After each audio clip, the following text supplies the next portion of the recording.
बिस्मिल्लाहिर्रहमानिर्रहीम इय्याका नअब्दु व इय्याका नस्तईन। अस्सलाम वालेकुम टू ऑल। हमारी आज की डिस्कशन के अंदर किंगडम एनिमलिया के हम एक और फाइलम के ऊपर डिस्कस करने लगे हैं, जिसका नाम फाइलम नेमथेल्मेंट्स है, या दूसरा उसको राउंड वॉर्म्स भी कहा जाता है। पहले हम इसके थोड़े से जनरल कैरेक्टरिस्टिक्स देख लेते हैं और फिर देन हम इसकी इंपॉर्टेंस के ऊपर भी बात करते हैं। अच्छा, ये कहते हैं कि इस फाइलम के अंदर you will find near about 20,000 species. और अगर हम इनकी बॉडी की बात करें तो इनकी बॉडी जो है वो राउंड शेप की होती है। और ये जितने भी होते हैं ये सारे के सारे बायोलैटरल सिमेट्रिकल होते हैं। मैं बता चुका हूँ कि बायोलैटरी किसको कहा जाता है।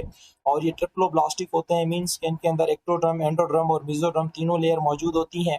अच्छा, इनके अंदर एक अदद कैविटी पाई जाती है जिसको सूडोसिलोम कहा जाता है।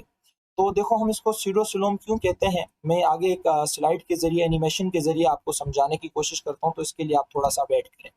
अच्छा, ये जो होते हैं ये सेक्सुअली डायमॉर्फिक होते हैं। सेक्सुअली डायमॉर्फिक से क्या मुराद है कि इनके जो मेल्स होते हैं ना, वो बॉडी के अंदर छोटे होते हैं, और जो इनकी फीमेल्स होती हैं वो बॉडी के अंदर थोड़ी सी बड़ी होती है। तो ऐसे ऑर्गेनिजम्स को कहा जाता है कि ये सेक्सुअली डायमॉर्फिक है। इनके पास प्रॉपर तरीके का डाइजेस्टिव सिस्टम मौजूद होता है, प्रॉपर माउथ के साथ और प्रॉपर एनएस के साथ। और आप लोगों को पता है कि ऐसे डाइजेस्टिव सिस्टम को गट कहा जाता है, या कंप्लीट डाइजेस्टिव सिस्टम कहा जाता है, या ऐसों को ट्यूब लाइक डाइजेस्टिव सिस्टम कहा जाता है। मैं आप लोगों से ऑलरेडी शेयर कर चुका हूँ। अच्छा, यहाँ पे आप लोग देख लो इनकी सेक्सुअली डायमॉर्फिज्म्स। तो ये आपको राउंड भी नजर आ रहे हैं, लेकिन इनकी जो फीमेल है वो थोड़ी सी क्या है, बड़ी है as compare to their male. और इनके पास मैंने कहा कि प्रॉपर आपको माउथ भी मिलता है और प्रॉपर इनके पास एनएस भी होता है। तो लिहाजा इनको क्या कहा जाता है, गट लाइक डाइजेस्टिव सिस्टम इनके पास मौजूद होता है। अच्छा, यहाँ पे मैं आपको वो सीलोम वाली बात समझाने की कोशिश करूंगा कि इनके अंदर सीडोसिलोम क्यों होती है। देखो भाई, ये हमारे पास एक्टोड्रम है, ये हमारे पास मेसोड्रम है, ये हमारे पास एंडोड्रम है। अब ना तो लेना देना एंडोड्रम से है, ना तो एक्टोड्रम से है, क्योंकि आपको पता है जो कैविटी बनती है सीलोम वो मेसोड्रम से बनती है। आपको पता है कि मेसोड्रम टूट जाती है दो लेयर के अंदर, एक ऊपर वाली लेयर, एक नीचे वाली लेयर, बीच में कैविटी बन जाती है जिसे हम सीलोम कहते हैं। आप खुद देखना कि अब आप इस इमेज के अंदर देखो, ये आपकी जो मेसोड्रम थी ये टूट गई। टूटने के बाद ये दोबारा से दो लेयर्स के अंदर डिवाइड हो गई। एक लेयर आपकी ये ब्लैक वाली, दूसरी लेयर आपकी ये वाली। इन दोनों लेयर के बीच में जो कैविटी बनी, इस कैविटी को आपने किसका नाम दिया, इस कैविटी को आपने नाम दिया सीलोम का। और ये कहलाती है आपकी बिल्कुल ट्रू कैविटी। और ये मैं किसी और ऑर्गेनिजम्स की बात कर रहा हूँ, मैं नेमेंथ हेलमेट्स की बात नहीं कर रहा, मैं राउंड वॉर्म की बात नहीं कर रहा। क्यों? क्योंकि उसके अंदर ट्रू कैविटी नहीं है, उसके अंदर फॉल्स कैविटी है। अच्छा, क्यों उसके अंदर फॉल्स कैविटी है, थोड़ा सा इस एनिमेशन को आप देख लो। देखो भाई, ये दोबारा से हमारे पास एक्टोड्रम है, ये मेसोड्रम है, और ये हमारे पास एंडोड्रम है। फिर इनसे हमारा कोई लेना देना नहीं है, लेना देना मेसोड्रम से है। तो आप देखो कि ये मेसोड्रम क्या हो गई, डिफरेंशिएट हो गई। अच्छा, आपने क्या देखा, जो मेसोड्रम होती है वो दो लेयर के अंदर डिफरेंशिएट होती है ना, इनके अंदर दो लेयर में डिफरेंशिएट नहीं होगी, इनके अंदर एक ही लेयर में डिफरेंशिएट होगी बस। देखो, सिर्फ ब्लैक लेयर के अंदर सिर्फ ये क्या हुई है, डिफरेंशिएट हुई है। अच्छा, लेयर ब्लैक नहीं होती, मैंने आपको समझाने के लिए इसका कलर ब्लैक कर दिया, कहीं किसी से लड़ पड़ो कि सर ने कहा था ब्लैक लेयर होती है। सही है बच्चा? तो ये देखो, एक ही लेयर के अंदर डिफरेंशिएट हुई है। यहाँ पे वो जो दूसरी लेयर बन रही थी ना, वो दूसरी लेयर यहाँ पे नहीं बन रही। तो यानी कि ये एक ही लेयर के अंदर क्या हुई है, डिफरेंशिएट हुई है। तो यहाँ पे ये जो कैविटी बनी है, अब ये ट्रू कैविटी नहीं बनी, अब ये फॉल्स कैविटी बनी है। और इस फॉल्स कैविटी को हम सीलोम का नाम तो नहीं दे सकते, इस फॉल्स कैविटी को हम किसका नाम देंगे, सीडोसिलोम का नाम देंगे। मुझे उम्मीद है कि ये वाली बात अब आप लोगों को अच्छे तरीके से समझ आ गई होगी। अच्छा, अब हम थोड़ा सा आगे चलते हैं और हम देखते हैं इनके बारे में कुछ और पढ़ते हैं। तो ये कहता है कि इनके पास जो रहने के तरीके हैं वो बहुत सारे होते हैं। इनमें से कुछ पैरासाइट हैं, कुछ प्रीडेटर हैं, और कुछ इनमें से क्या होते हैं, फ्री लिविंग होते हैं। अच्छा, ये कहता है कि इनके अंदर जो मोस्ट कॉमन एक पैरासाइट है, एक एंडो पैरासाइट है ह्यूमन का, जिसे क्या कहा जाता है, एस्कैरिस कहा जाता है। आपने बच्चों के अंदर अमूमन देखा होगा कि उनको पेट के दर्द की शिकायत रहती है। तो ये वही कुछ पैरासाइट्स हैं जो कि बच्चों के अंदर मौजूद होते हैं, क्योंकि ये ज़्यादातर मिट्टी के अंदर पाए जाते हैं, इनके एग्स मिट्टी के अंदर मौजूद होते हैं। और हम बच्चों का ख्याल नहीं करते, उनको ऐसे ही मिट्टी में छोड़ देते हैं, तो मिट्टी के साथ खेल भी रहे होते हैं, मिट्टी को खा भी रहे होते हैं। तो इनके जो एग्स हैं वो इनकी बॉडी के अंदर चले जाते हैं और इंटेस्टाइन के अंदर जाके उनके डाइजेस्टिव सिस्टम के साथ प्रॉब्लम करते हैं। अच्छा, एक और हमारे पास पैरासाइट है जिसका नाम एनसाइक्लोस्टोमा है। आप लोगों ने देखा होगा कभी टिकटॉक के अंदर या कभी वीडियो के अंदर, तो वो कभी स्किन से लार्वीज निकाल रहे होते हैं ना। उनके पास फोर्सेप होता है, उससे खींच के वो निकाल रहे होते हैं। तो वो यही इनके ही लार्वा होते हैं एनसाइक्लोस्टोमेटा के, जो कि हमारी स्किन के जरिए पेनिट्रेट करते हैं। इनके लार्वा इससे खतरनाक लार्वा होते हैं जो कि इंटेस्टाइन तक पहुंचने के लिए हमारी स्किन को पेनिट्रेट करके हमारे इंटेस्टाइन तक पहुंचते हैं। सही है। अच्छा, ये कहता है कि इनकी जो फीमेल्स होती है ना, वो इनॉर्मियस अमाउंट के अंदर एग्स क्या करती हैं, प्रोड्यूस करती हैं। अब आपको पता है कि ये इतने ज्यादा एग्स क्यों देती हैं। यहाँ पे देखो एस्केरिस ने कितने अंडे दिए हैं, ये मेरे ख्याल में 2 लाख है, पता नहीं 2 करोड़ है। इतने अंडे इसने प्रोड्यूस क्यों किए हैं?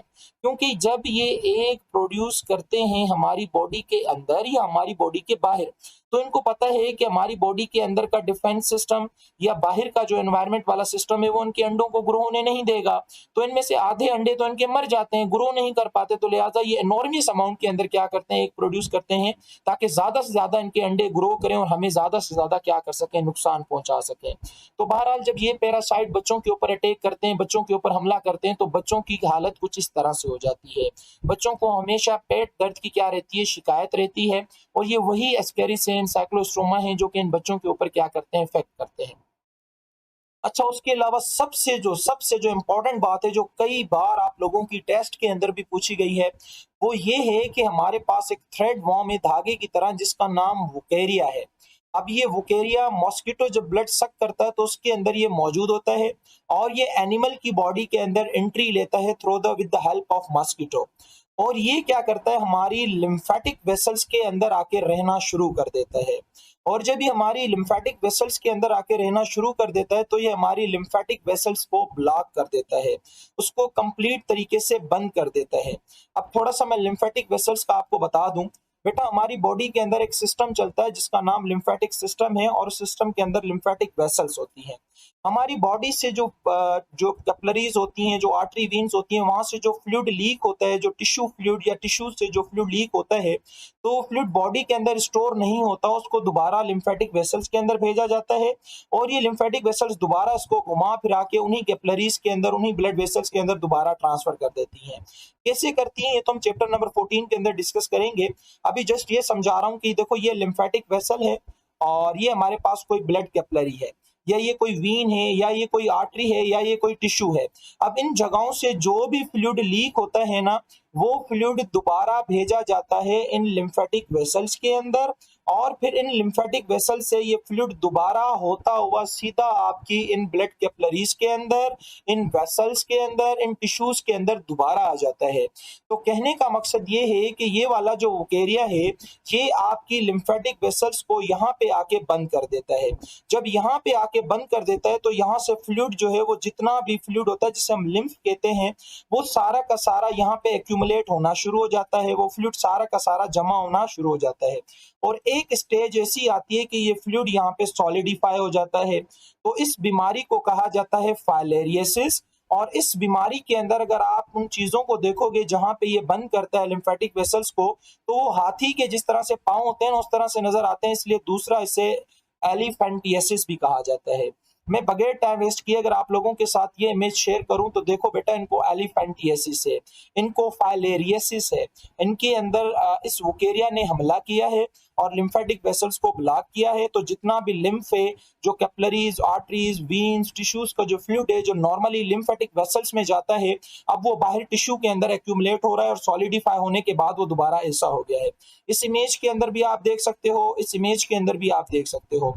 और ये ज्यादातर उन कंडीशन उन कंट्रीज के अंदर होती है जो कि पुअर डेवलप्ड होती हैं, जिनके पास खाने पीने को कुछ नहीं होता, कोई रहन सहन के लिए कोई हिमन वगैरह जगह वगैरह भी नहीं होती, तो उनके अंदर ये ज्यादातर प्रॉब्लम्स क्या होती हैं, क्रिएट होती है। तो देखो क्या लिखा हुआ है कि in filariasis mostly legs, mostly arms and mostly scrotum. Scrotum कहा जाता है बेटा जो टेस्टिस होते हैं ना, जो मेल के रिप्रोडक्टिव ऑर्गन, दो जो पेयर के अंदर टेस्टिस होते हैं, उनके ऊपर जो पाउच होता है उस पाउच को स्क्रोटम कहा जाता है।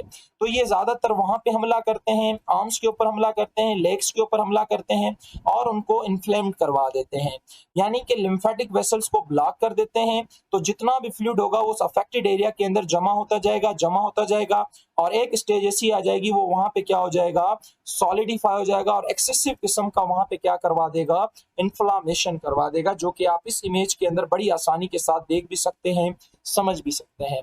मुझे उम्मीद है कि आज का फाइलम आपको बहुत अच्छे तरीके से समझ आ गया होगा। इंशाल्लाह हम नेक्स्ट क्लास के अंदर नेक्स्ट फाइलम के ऊपर डिस्कस करेंगे। तब तक के लिए अल्लाह हाफिज़, अपना बहुत सारा ख्याल